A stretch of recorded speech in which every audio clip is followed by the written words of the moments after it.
Hello everyone, Pineaaronapple here. After the latest story arc in the Batman comics affectionately called Joker War, the Joker's new right-hand woman, serial killer Punchline, was defeated by Batman, and according to her new solo run called Punchline, it seems she now resides in police custody. I found her to be an interesting new character and take on the trope that Harley Quinn started, even though the differences between them far outweigh what they have in common. If you don't know about any of those events, I suggest you read the comics. Or if you can't, just find the gist on the DC Comics wiki. The comic opens with a flashback to before Alexis Kay became the title character Punchline. She narrates about how her relationship with the Joker started, that she never sought him out, that she was normal until a field trip to a news station that coincidentally had been taken over by the Joker for one of his plans, because why do anything fun in Gotham? Also, whenever I read comics, I hear the voice of Mark Hamill's Joker, so I love the fact that he says fuck. I need to really hear him say that. Alexis is forced to read the Joker's demands, and from that point forward she followed the Joker's life, even making a podcast to document her adventures as seen later in the comic. We are jumped into the future after the events of the Joker War, into the courtroom that holds the trial of Punchline. And she pleads innocent, even though everyone knows she's fucking crazy. Even if Dr. Leslie Tompkins, a classic Batman character, uses her professional opinion to call Alexis of sane mind, because no one saw her commit crimes. This is some stupid Saw shit. Killing is distasteful. But unlike you, I've never killed anyone. Bluebird, a newer member of the Bat family, talks to Leslie as we see Punchline taken away, only to be put into the custody of two Joker-corrupted cops. She then uses them to release a sob story tape insisting that the Joker is solely to blame. And some people like Cullen, Bluebird's gay brother, yes, in this particular comic he is a quite bland character.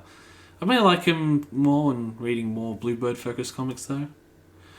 He plays online games and... oh, what the fuck, they put simp in a DC comic. Sorry, I just need to process this. It's almost as bad as when one of Australia's Prime Minister candidates called the other a simp. I think we need to do more, and it needs to be transparent what's going on. Or fundamentally, if I can put it in really plain English, Mr. Morrison needs to make sure that he doesn't look like he's just a simp to Donald Trump on this very important issue. The person Cullen is messaging sends him a link to the aforementioned Punchline podcast, and no, that link doesn't work, I tried.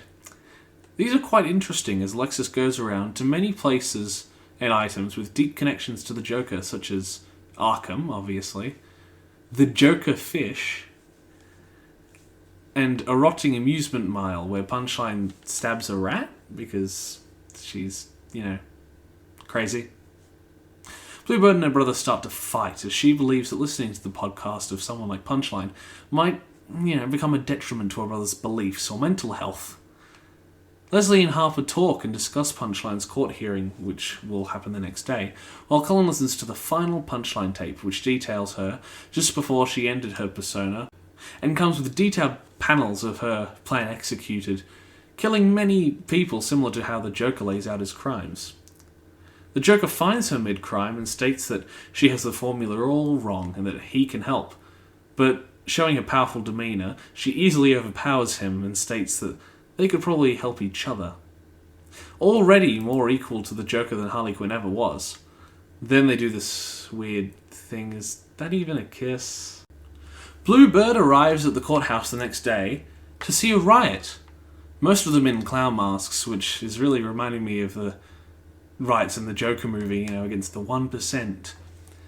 There, Cullen meets his online friend who linked him the Punchline tapes. Then, when Leslie arrives at the courthouse, Punchline calls her, stating that Leslie did everything she wanted. For if Leslie had deemed Punchline insane on the stand, she would be stuck in Arkham.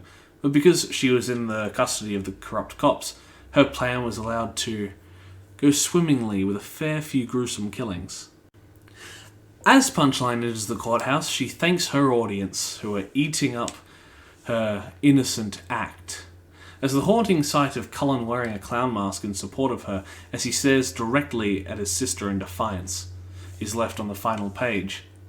Sick of her telling him what to do, furthering the conflict between the two started when he started listening to the Punchline tapes. I'm honestly excited for the next issue, and I'm looking forward to have Punchline's story developed in our own series without the reliance on the Joker and Batman conflict and dynamic. Personally, I would rate Punchline Issue 1 a 7 out of 10.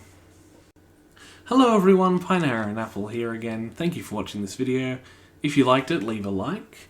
If you're interested in me reviewing more comics, then post which ones you want me to take a look at in the comments. Subscribe if you want to see more and hit the notification bell so that when I do upload something, you'll be notified about it. If you like the show Doctor Who, I have a channel completely focused, which will be in the links below in the description. And once again, thank you for watching.